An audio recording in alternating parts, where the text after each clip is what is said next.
Pia katika hili kuna mafunzo ya kuonyesha ya kwamba mtu anaweza kuchukua udhu mahali anapooga, huko hammam, bafuni.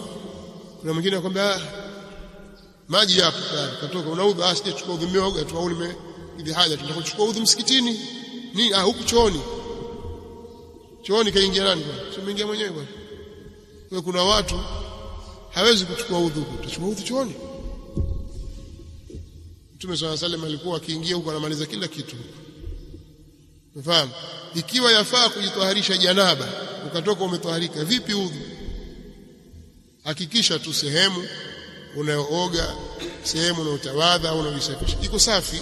Huo ndio Uislamu, kwamba hapa ni sehemu ya kukidhi haja, hapa ni sehemu ya kuoga au ya kutawadha.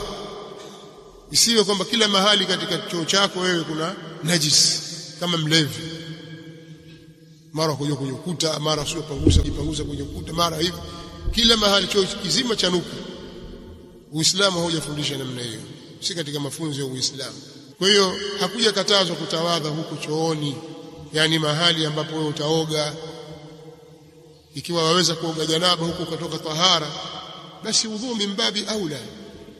Nasema hivi kwa sababu kuna watu wana tabia hizo.